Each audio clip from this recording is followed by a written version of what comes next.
Welcome back to our channel study pad. আজ আমরা আলোচনা করব দশম শ্রেণীর রাশিবিজ্ঞান নিয়ে। এই দশম শ্রেণীর রাশিবিজ্ঞান ২৬ নম্বর অধ্যায়। এই ২৬ নম্বর অধ্যায়টি থেকে আমাদের মাধ্যমিকে ১৩ নম্বর আমাদের করতে হয়। এই ১৩ নম্বর পাওয়া খুবই সহজ। মাত্র ৫টা ফর্মুলা যদি আমরা করি তাহলে আমরা খুব সহজেই ১৩ নম্বর পেতে পারি। এই ১৩ নম্বর পেতে গেলে কি কি আমাদের করতে হবে? প্রথমত যেটি করতে হবে সেটি হচ্ছে গড়, তারপর হচ্ছে মধ্যমা, অজাইব এবং সংখ্যাগুরু মান। আজ আমরা যেটা আলোচনা করব সেটা হচ্ছে গড়। তাহলে এখান থেকে নাম্বার বিভাজনটা কেমন হয়? নাম্বার বিভাজনটা প্রথমে আমাদের জেনে নিতে হবে যে এখান থেকে ১ নম্বরের পড়বে ৩টে, ২ নম্বরের পড়বে ১টা এবং ৪ নম্বরের পড়বে ২টো। তাহলে এখান থেকে টোটাল নাম্বার যেটা আমাদের হবে সেটা হচ্ছে ৩, ২, ৮, তার মানে হচ্ছে ১৩ নাম্বার।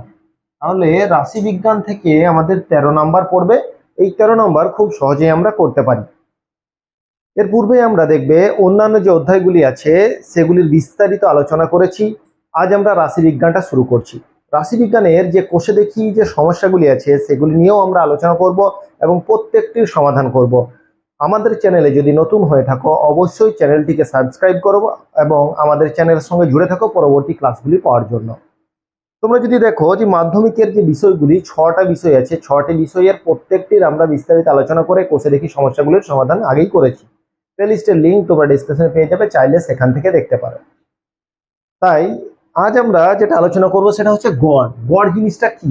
এই যে আমি বললাম গড়, মধ্যমা বা সংখ্যাগুরু মান, অজাইব, এগুলো কি? তোমরা যদি ২৬ নম্বর অধ্যায়ের প্রথম দিকে বের করো, অর্থাৎ ৩২৯ পাতা বইটা নিয়ে বসো, তাহলে তোমাদের দেখতে সুবিধা হবে। এই গড়, মধ্যমা বা অজাইব বা সংখ্যাগুরু মান এগুলো হচ্ছে মধ্যগামিতার একক। তাহলে প্রথমেই জানতে হচ্ছে যে মধ্যগামিতার মাপকগুলি কি কি। তাই তোমাদের বারবার বলছি যে বইটা নিয়ে বসো, ৩২৯ নম্বর পাতা যেটা আছে সেটা মধ্যগামিতার মাপকের সংজ্ঞাটা দেখো দেওয়া আছে। যে কোনো তথ্যের কোনো বিশেষ সংখ্যা সেগুলি সম্পূর্ণ তথ্যের প্রতিনিধিত্ব করে, সেগুলি সাধারণত তথ্যের কেন্দ্রীয় অবস্থান এর কাছাকাছি থাকে, তাই ওই বিশেষ সংখ্যাগুলিকে তথ্যের মধ্যগামিতার মাপক বলা হয়।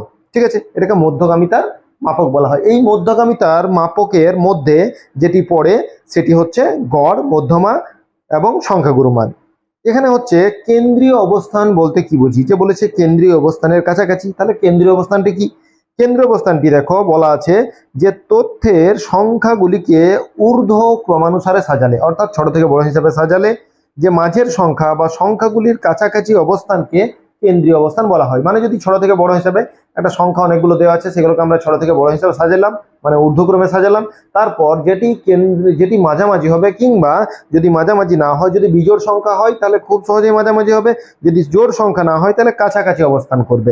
ঠিক আছে, তখন সেটিকে বলা হয় কেন্দ্রীয় অবস্থান। তাহলে এই মধ্যগামিতার তিনটি একক হচ্ছে তিনটি একক হচ্ছে কি? গড়, মধ্যমা এবং সংখ্যাগুরু মান। আজ আমরা যেটা জানবো গড়। দেখো গড় নিয়ে আমরা আগে যেটা পড়েছিলাম যে ছোট থেকেই আমরা গড় নিয়ে কিন্তু আলোচনা করছি, এবং খুব সহজ একটা বিষয় যে বলে দিল একটা স্কুলে ২০ জন ছাত্রছাত্রী আছে, বলে দিল স্কুলে ২০ জন ছাত্রছাত্রী আছে, বা বলে দিল স্কুলে ১০ জন ছাত্র আছে। ওই ১০ জন ছাত্রছাত্রীর বয়সের পরিমাণটা, বয়সের যে বয়সটা সেটা তোমাকে বলে দিল। ধরে নাও বয়সটা কত, বয়সটা হচ্ছে তোমার ১২ বছর,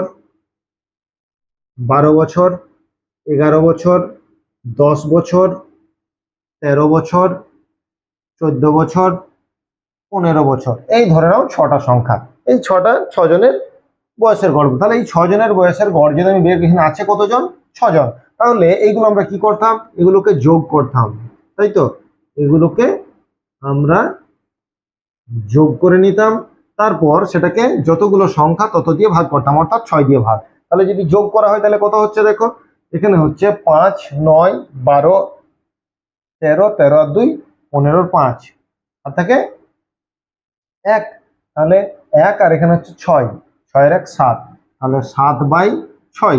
তার মানে এটা যদি পূর্ণ করা হয়, ৬ কে ৬, এটা যদি গড় করা হয় তাহলে হচ্ছে ৬ কে ৬, ৬ দুয়ে ১২, ৫ ৬ ৩০, তাহলে 12.5।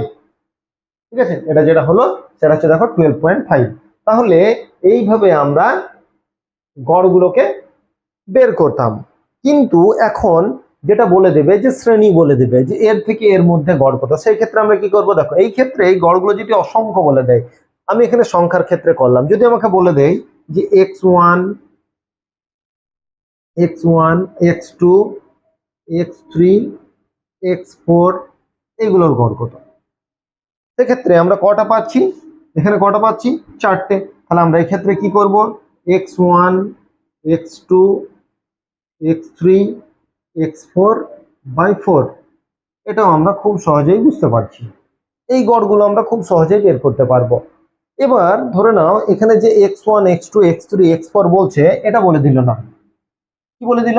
আমাকে বলে দিল এটা n পর্যন্ত বলে দিল। ঠিক আছে, সেটা কেমন বলে দেবে? ধরে নাও যে গড় আমরা বের করছি, সেই কাদের গড় বার করতে বলেছে? ধরে নাও x1 x2 x3 x4 dot dot dot xn, এতগুলো আমাকে গড় বের করতে বলেছে। তাহলে এখানে পরিসংখ্যাটা কত? পরিসংখ্যাটা হচ্ছে n, এটা আমাদের জানা নেই, এটা আমরা জানি না। তাহলে এই ক্ষেত্রে আমরা কিভাবে বের করব? ঠিক আছে, এটা প্রথমেই বলেছি এটা রাশিবিজ্ঞান বা স্ট্যাটিস্টিক। তাহলে এই ক্ষেত্রে কিছু চিহ্ন আমাদেরকেও জেনে নিতে হবে। ঠিক আছে, সেই চিহ্নগুলি আমাদের কিন্তু এখানে কাজে লাগবে। এখানে যখন আমি এইগুলোর গড় বের করব, তার মানে আমরা যদি লিখি যে x1 plus x2 plus x3 plus x4 dot dot dot, মানে যোগ দিয়ে দিয়ে চলে গেলাম xn, তাহলে কতগুলো সংখ্যা আছে এখানে? n সংখ্যক। আমি কিন্তু জানি না কতগুলো সংখ্যা আছে, আমাদেরকে বলেও দেয়নি। তাহলে এই ক্ষেত্রে দেখো এগুলোর সমষ্টি বলেছে, তো কতগুলো? 1 থেকে n পর্যন্ত। তাহলে আমরা গড়টা যখন বের করব, দেখো গড়টা কি বের করব?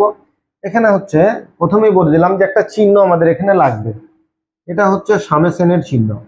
ঠিক আছে, গ্রিক বর্ণ, এটা একটা গ্রিক বর্ণ। ঠিক আছে, যার নাম হচ্ছে ক্যাপিটাল সিগমা, এটা হচ্ছে ক্যাপিটাল সিগমা, এবং এর আক্ষরিক অর্থ হচ্ছে সমষ্টি। এর আমরা এখানে যেটা ইউজ করব সেটা হচ্ছে সমষ্টি। তাহলে ক্যাপিটাল সিগমা মানে সমষ্টি। তাহলে এখানে কার কার আমরা যোগ করছি? যোগ করছি কার থেকে কার? দেখো আমরা x1 থেকে xn পর্যন্ত। ঠিক আছে, তাহলে আমরা সমষ্টি কার করছি? x এর সমষ্টি করছি। এখানে আমরা xi লিখবো। এখানে কতগুলো সমষ্টি করছি? এই যে i এর মানটা কত? 1 থেকে শুরু করে n পর্যন্ত, যেখান থেকে শুরু করছি সেটা আমরা লিখবো। যেখান থেকে শুরু করছি i সমান 1, শেষ কোথায় হচ্ছে? n এ, তাহলে n টা হচ্ছে উপরে, এবং পরিসংখ্যাটা কত? n দিয়ে ভাগ। তাহলে এই ক্ষেত্রে আমরা যেটা লিখতে পারি যে 1/n সামেশন অফ এখানে হয়ে গেল xi, তাহলে উপরে হচ্ছে n, নিচে হচ্ছে i ইকুয়াল টু 1, এখানে ইনটু 1/n টা হচ্ছে ইনটু। ঠিক আছে, তাহলে এইভাবে আমরা কিন্তু গড়কে বের করতে পারি। এবার গড়কে আমরা কি দ্বারা প্রকাশ করি? এখানে x বার। ঠিক আছে, এখানে আমরা x বারের মানটা আমরা এইভাবে বের করতে পারি।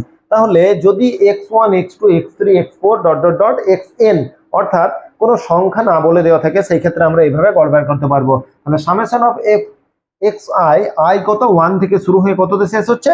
n এ। তাহলে এই ধরনের কিছু শর্ট কোশ্চেন কিন্তু তোমাদের পরীক্ষাতে পড়বে।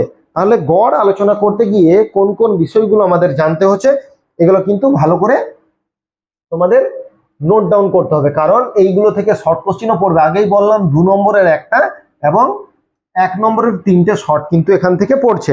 তাহলে এখান থেকে যদি ধরে নাও এখানে বলে দিয়েছে যে সিগমা, এখানে বলে দিয়েছে যে সিগমা, এই যে চিহ্নটা আছে ক্যাপিটাল সিগমা। ঠিক আছে, আই বলে দিয়েছে 1, ঠিক আছে, এবং n বলে দিয়েছে 10।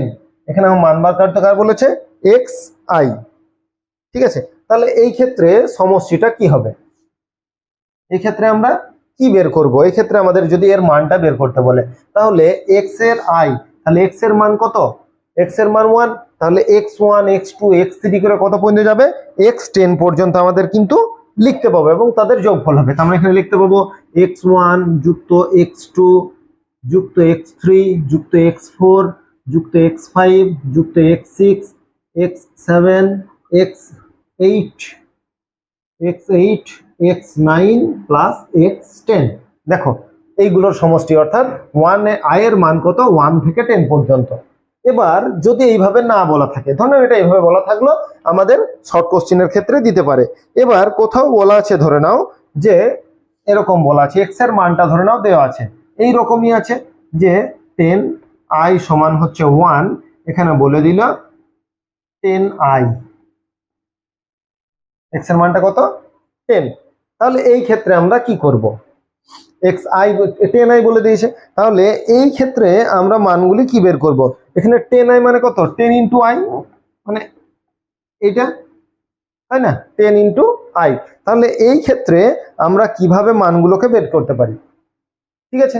তাহলে 10 এর সঙ্গে কতর গুণ, 1 এর গুণ, যুক্ত 10 এর সঙ্গে 2 এর গুণ, ডট ডট ডট 10 এর সঙ্গে 3 এর গুণ, 4 এর গুণ, এমনি করে 10 এর সঙ্গে কতর গুণ, 10 এর গুণ। তাহলে সবগুলোতেই তো 10 আছে, যদি আমি যোগ করে নিই, এই কমন নিই, সবগুলো ইন্টু ইন্টু করে আছে, 10 কমন নিলাম, তাহলে 1 plus 2 plus 3 plus 4 plus 5 plus 6 plus 7 plus 8 plus 9 plus 10, এইগুলোর যোগ করলে কত হবে, 55। তাহলে 10 ইন্টু 55 সমান 550। তাহলে এর মান কত বেরোলো, 550। তাহলে এই ধরনের শর্ট কোশ্চেন কিন্তু তোমাদের দিতেই পারে। তাহলে গড় জানার পূর্বে কিন্তু এই বিষয়গুলোকে ভালো করে জেনে নিতে হবে, তাহলে তোমাদের গড়টা দেখবে খুব সহজেই বুঝতে পারছো, ঠিক আছে।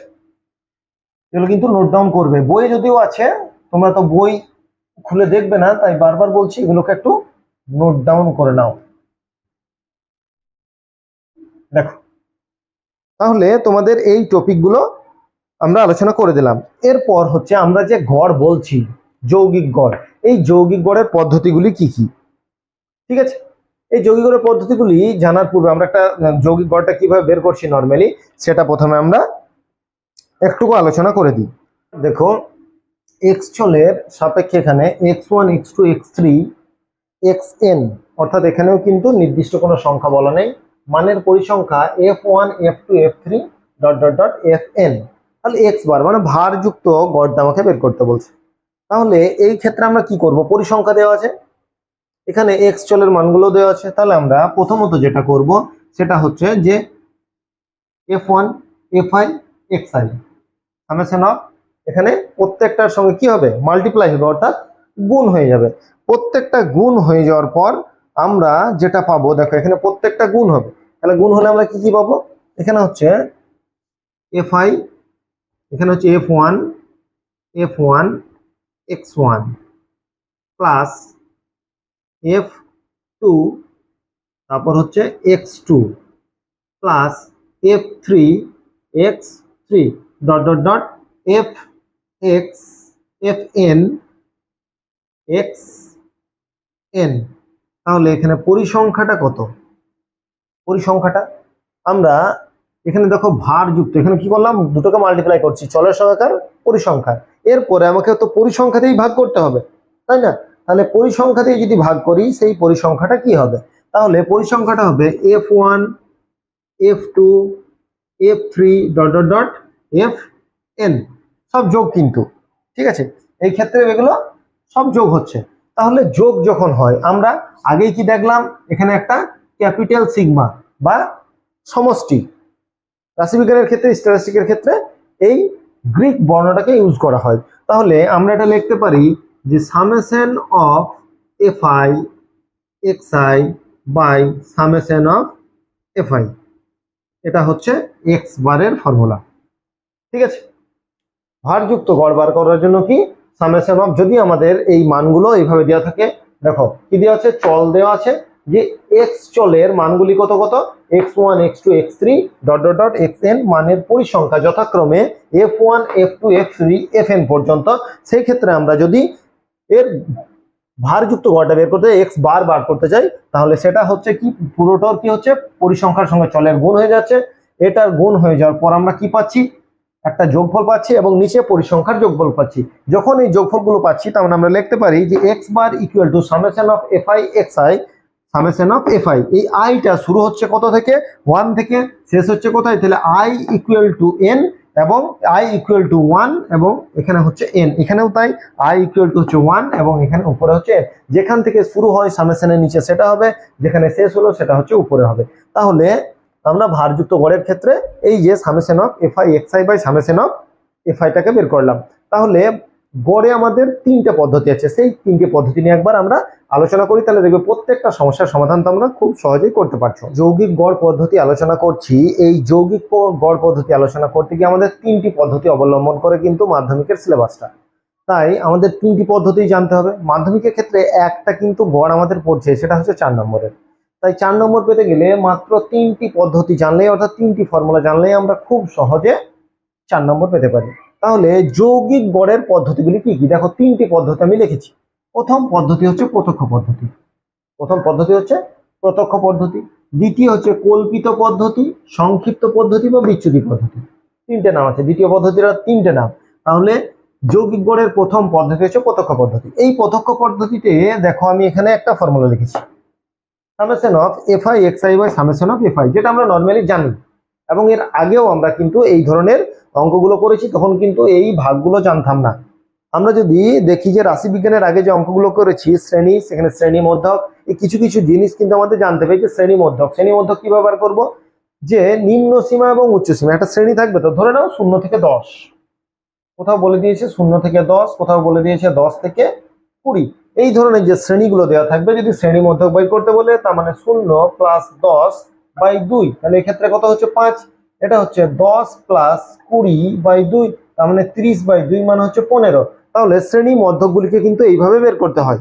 তাহলে শ্রেণী যদি বলা থাকে, শ্রেণী মধ্যক আমরা খুব সহজেই কিন্তু বের করতে পারবো, পরে টার্মগুলি আসবে যখন অঙ্কগুলি আমরা করব। এবং একটা অঙ্ককেই আমরা তিনটে পদ্ধতিতে করে দেখব, তার অ্যান্সারগুলো একই অ্যান্সার আসছে কিনা, এটা আমাদের কিন্তু করে দেখতে হবে। যখন আমরা বলছি যে যৌগিক পদ্ধতি আলাদা, উত্তরটা একই বেরোবে, তাই না? তাহলে প্রত্যক্ষ পদ্ধতি কি হলো, সামেশন অফ fi xi, মানে যদি কোনো একটা শ্রেণী বলা থাকে, এই যে বললাম 0 থেকে 10, আবার 10 থেকে 20, তারপর হচ্ছে 20 থেকে 30, 30 থেকে 40, তাহলে এই ধরনের শ্রেণী বলা আছে। এবং সেখানে ধরনের শ্রেণী বলাই নেই, কোনো জায়গাতে এমনি সংখ্যায় বলা আছে।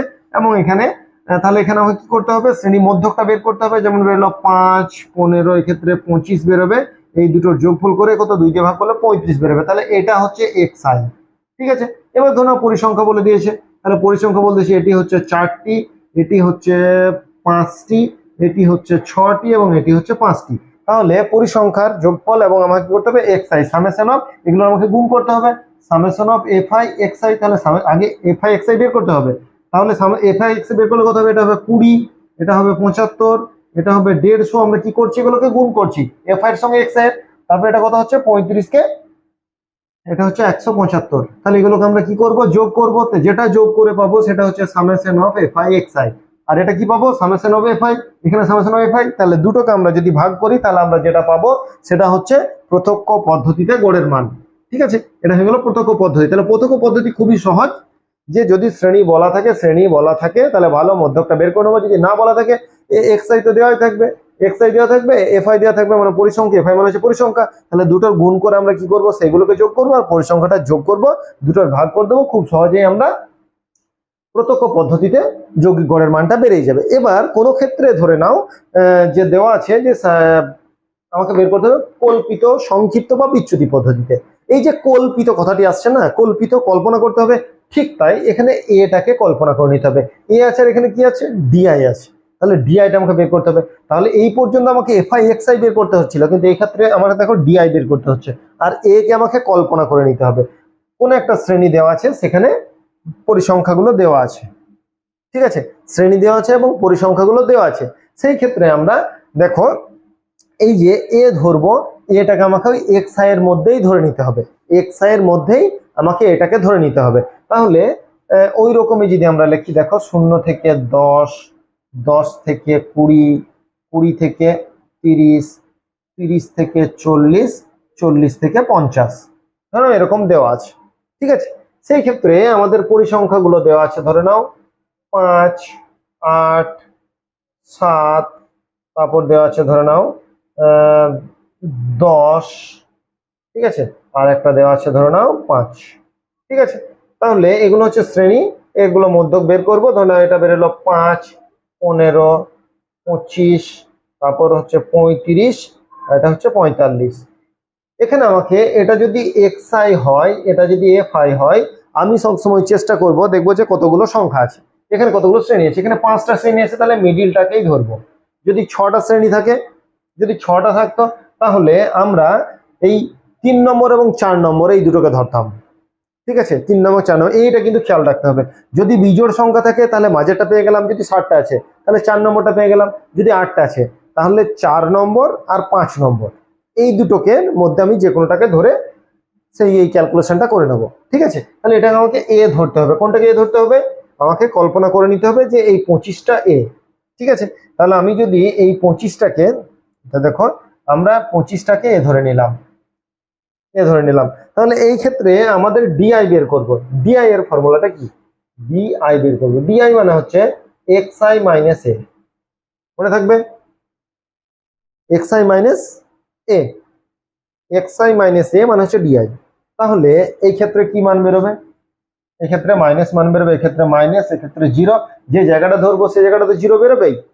ঠিক আছে, তাহলে এটা হয়ে গেল ডিআই। তারপর ডিআই আর এফ এর মধ্যে গুণ হবে, তাহলে ডিআই এফ আই পেয়ে যাবো, আর সামেশন অফ এফ আই তো আমরা পাবোই, আর কল্পিত যেটা এ ধরেছি সে এর মানটা বসিয়ে দেবো। তাহলে এই ক্ষেত্রে যেটা হলো সেটা হচ্ছে কিসের মান? সেটা হচ্ছে ডিআই এর মান। ঠিক আছে, তাহলে দুটো পদ্ধতি আমরা দেখো এখন পর্যন্ত দুটো পদ্ধতি জানলাম। পরবর্তীতে আমরা কিন্তু পরবর্তী ক্লাসে যেটা করব কি, একটা অঙ্ক নেব এবং একটা অঙ্ককে 3টে পদ্ধতিতে করে দেখবো অ্যান্সার একই আসছে কিনা, এবং তার পরবর্তী ক্লাসে আমরা কি করব, কোষে দেখি যে সমস্যাগুলি আছে সেগুলি সমাধান করব। ঠিক আছে, কয়েকটা অঙ্ক করলেই তোমরা কিন্তু একটা অঙ্ক অবশ্যই পেয়ে যাবে, এবং পদ্ধতিগুলো তো তোমরা খুব সহজেই মনে রাখতে পারবে। খুব একটা কঠিন জিনিস না, বারবার বলছি, এখানে 3টে আর ওখানে হচ্ছে মধ্যমান সংখ্যাগুরু মান, ও জ্যাবটা একটু দেখবে। এই 5টা 6টা জিনিস করলে তোমরা কিন্তু এখান থেকে 13 নম্বর খুব সহজেই তুলে নিতে পারো। ঠিক আছে, তাহলে এটা যেটা হলো সেটা হয়ে গেল কি, summation of F I DI. তাহলে ডিআই বার করাটা দেখে নিলে xi মাইনাস এ, তাহলে এ একটাকে আমাকে ধরতে হচ্ছে, তারপর ডিআইটাকে বের করব। ডিআইটা যখনই বেরিয়ে যাবে, ডিআই এর সঙ্গে এফআই গুণ করে আমরা কি পেয়ে যাবো, এখানে ডিআই এফআই পেয়ে যাবো। তাহলে সামেশন অফ ডিআই এফআই আর সামেশন অফ এফআই আমরা ভাগ করব, তার সঙ্গে এ তো আছে, এটাকে যোগ করে নেবো। তাহলে এটা হয়ে গেল আমার কল্পিত পদ্ধতি। ঠিক আছে, এটা হয়ে গেল কল্পিত পদ্ধতি। এরপর আমাকে যেটা জানতে হবে সেটা হচ্ছে ক্রমবিচ্যুতি। এখানে বিচ্যুতি পদ্ধতি ছিল, কিন্তু এখানে হচ্ছে ক্রমবিচ্যুতি। এই ক্রমবিচ্যুতি পদ্ধতি জানতে গেলে আমাদের কি করতে, দেখো এটাও একটা খুব সহজ পদ্ধতি। দেখো এখানে আছে ইউআই, একটা নতুন টার্ম পেয়েছি, তাই না? ইউআই, এই যে ইউআইটা পেলাম, এই ইউআইটা কি করে বের করব? এই ডিআই কে যদি এইচ দ্বারা ভাগ করা হয়, এইচ দ্বারা, ঠিক আছে, ডিআই কে এইচ দ্বারা, তার মানে xi মাইনাস এ, এটাকে এইচ দ্বারা ভাগ করতে হবে। তাহলে এইচ দ্বারা যদি ভাগ করি, যেটা পাবো সেটা হচ্ছে ইউআই, এটা হচ্ছে ইউআই। তাহলে ইউআই বার করার জন্য ডিআই কে এইচ দিয়ে ভাগ করতে হবে। ডিআই তাহলে বার করার জন্য কি করতে হবে, xi মাইনাস, তাহলে এখানেও আমাকে কল্পনা করে নিতে হবে এ। এই যে এইচ, এখানে একটা নতুন টার্ম পেলাম, তাই না? এইচ, এই এইচটা কি? এই এইচটা হচ্ছে এই শ্রেণী দৈর্ঘ্য, যে নিম্ন সীমা এবং ঊর্ধ্ব সীমা যেটা থাকছে, এই যে শ্রেণী দৈর্ঘ্য, দেখো 0 থেকে 10 মানে 10, 10 থেকে 20 তার মানে হচ্ছে 10, আবার 20 থেকে 30, তাহলে শ্রেণী দৈর্ঘ্য একই থাকছে। তাহলে সেইটা কিন্তু সেইটা দিয়ে ডিআই কে আমরা যদি ভাগ করে দিই তাহলে পাবো ইউআই। তাহলে ইউআই যখনই পেয়ে যাবো, ইউআই এর সঙ্গে আবার এফআই গুণ, তাহলে এইটা কিন্তু প্রত্যেকটাতে কমন জিনিস। xi-টা শুধুমাত্র পরিবর্তন হচ্ছে, এফআইটা থাকছে। xi-টা একবার হচ্ছে ডিআই, একবার হচ্ছে ইউআই। ডিআই কখন হলো, যখন এ কল্পনা করে নিলাম। এ কল্পনা করার পর আমরা যেটা করছি সেটা হচ্ছে কল্পিত পদ্ধতি বা সংক্ষিপ্ত পদ্ধতি বা বিচ্যুতি পদ্ধতি। যখন আমি এ কল্পনা করে নিচ্ছি এবং ক্রমবিচ্যুতি বলে দিচ্ছে, ক্রমবিচ্যুতি স্টেপ, ঠিক আছে, সেই ক্ষেত্রে আমাকে কি করতে হবে, সেই ক্ষেত্রে ইউআই। তাহলে ইউআই বাই করার জন্য ডিআই কে এইচ দ্বারা ভাগ করব। এইচ হচ্ছে এই যে শ্রেণী, দুটো শ্রেণীর মধ্যে যে পার্থক্য, শ্রেণী দৈর্ঘ্যটাই হচ্ছে এইচ। তাহলে আমরা যদি ফর্মুলাটা কি দেখো, ফর্মুলা হচ্ছে এ প্লাস, যেহেতু কল্পিত করে এ ধরছি, যেহেতু ক্রমবিচ্যুতিতেও আমাকে এ ধরতে হচ্ছে, তাহলে A plus summation of FI UI by summation of FI. এটা কিন্তু 3টেতেই আছে, দেখো নিচে, এর সঙ্গে কত গুণ, এইচ গুণ। তাহলে এইচটা কি বলে দিলাম, শ্রেণী দৈর্ঘ্য। তাহলে এখানে আমরা পুরো যে গড়ের 3টি পদ্ধতি নিয়ে বিস্তারিত আলোচনা করলাম। ঠিক আছে, এই গড়ের 3টি পদ্ধতি মানে 3টে ফর্মুলা। তার আগে আমরা কয়েকটা সংক্ষিপ্ত কোশ্চেনের জন্য কয়েকটা ফর্মুলা আমরা আগে আলোচনা করলাম। এই কয়েকটি ফর্মুলা তোমরা যদি জেনে নাও, তাহলে দেখবে তোমাদের 6 থেকে 7 নম্বর কিন্তু আজকে যেটুকু পড়ালাম এটুকুর মধ্যেই তোমরা পেয়ে যাবে। তাহলে গড় জিনিসটা এমন কিছু না, ছোট তো শিখেছিলে যে 5 জনের বয়সের গড় বলা আছে 10, তাহলে বয়সের সমষ্টি কত? 5 গুণিত 10 সমান 50। এটা ছিল এরকম। এখন শ্রেণী বলে দিচ্ছে যে 5 থেকে 0 থেকে 10-এর মধ্যে আছে 5 জন, 10 থেকে 20-র মধ্যে আছে 6 জন, 20 থেকে 30-এর মধ্যে আছে 7 জন। এই যে শ্রেণী বলছে, তখন তো আমরা ওইভাবে করতে পারছি না, তার জন্যই 3টি পদ্ধতিকে ইউজ করতে হবে। এবং সবসময় খেয়াল রাখবে এই 3টি পদ্ধতির মান কিন্তু একই হবে, মান কোনো সময় আলাদা আলাদা হবে না, অর্থাৎ অ্যান্সার কিন্তু একই হবে। ঠিক আছে, তাহলে প্রত্যেকটার ক্ষেত্রে সামেশন অফ এফআই মানে পরিসংখ্যা আমরা বের করছি। পরিসংখ্যাগুলো বের করে আমরা প্রত্যেকটা, প্রথমে হচ্ছে summation of FI XI. XI বের করা খুবই সহজ, যদি মধ্যক দেওয়া থাকে ভালো, যদি মধ্যক না দেওয়া থাকে শ্রেণীকে দুটোকে যোগ করে 2 দিয়ে ভাগ করে দেবো, তাহলে এক্সআই পেয়ে যাবো। এরপর আমরা যেটা দেখবো ডিআই। ডিআই প্রথমে আমরা এ কে কল্পনা করে নেবো। কোনটা কল্পনা করব? জোড় বিজোড় সংখ্যাটাকে গুনে নেবো। সে শ্রেণীতে যে শ্রেণী দেওয়া থাকবে সেখানে যখন মধ্যকটা বের করলাম, জোড় না বিজোড়, যদি জোড় থাকে তাহলে দুটোর মধ্যে যে কোনো একটা, যদি বিজোড় থাকে মাঝেরটাকেই ধরে নেবে, খুব সহজে পেয়ে যাবে। এরপর ডিআই বার করার নিয়ম কি? এক্স আই মাইনাস এ। এটাকে আমি কল্পনা করেছি, এক্স তো আমি জানি। প্রথমে দেখবে যেটাকে এ ধরেছি তার আগের গুলো সব মাইনাস আসবে, তারপরে 0 আসবে, তারপর আবার প্লাস আসবে, এইভাবেই কিন্তু হবে। তেমনি এক্ষেত্রেও তাই, ইউআই বার করতে হবে, ডিআই কে এইচ দ্বারা ভাগ করে দেবে এবং ফর্মুলাতে একটা এক্সট্রা এইচও গুণ হবে। ঠিক আছে, তাহলে এই 3টি পদ্ধতি অর্থাৎ রাশিবিজ্ঞানের গড়, যৌগিক গড় নিয়ে আমরা যে 3টি পদ্ধতি, সেই 3টি পদ্ধতি নিয়ে আলোচনা করলাম। এই পদ্ধতিতে তোমাদের কোথাও অসুবিধা হয়ে থাকলে বা বুঝতে না পারলে অবশ্যই আমাদেরকে জানাবে। এছাড়াও মাধ্যমিকের অন্যান্য কোনো টপিক যদি তোমাদের অসুবিধা হয় আমাদেরকে জানাও। আমরা দেখবে তোমাদের জ্যামিতির প্রত্যেকটি ক্লাস, উপপাদ্য বলো সম্পাদ্য বলো, প্রত্যেকটি ক্লাস আলাদা আলাদা করে আলোচনা করা হয়েছে। সমস্যা যেগুলি আছে সেগুলিরও সমাধান করা হয়েছে, অর্থাৎ উপপাদ্য এবং সম্পাদ্যের প্রত্যেকটি অধ্যায়ের কোষে দেখি যে সমস্যাগুলি সেগুলিও সমাধান করা হয়েছে। এছাড়া যেটা আমরা কঠিন বলি অর্থাৎ প্রয়োগের দেখবে আমরা 3, 7, 10 এবং 15 এই 4টি অধ্যায়ের প্রয়োগগুলিও আমরা বিস্তারিত আলোচনা করেছি। কোষে দেখি যে সমস্যাগুলি আছে সেগুলিরও সমাধান করেছি। যদি তোমাদের আরো কোথাও অসুবিধা হয় অবশ্যই আমাদেরকে জানাও। আমাদের চ্যানেলে জুড়ে থাকো। আমাদের চ্যানেলে নতুন হলে অবশ্যই চ্যানেলটিকে সাবস্ক্রাইব করো পরবর্তী ক্লাসগুলি পাওয়ার জন্য। আজ এই পর্যন্তই, পরবর্তী ক্লাস নিয়ে খুব শীঘ্রই হাজির হবো। ততক্ষণ পর্যন্ত সকলকেই ধন্যবাদ। সবার দিন শুভ হোক, ভালো থাকো, সুস্থ থাকো, ভালো করে পড়াশোনা করো। ধন্যবাদ।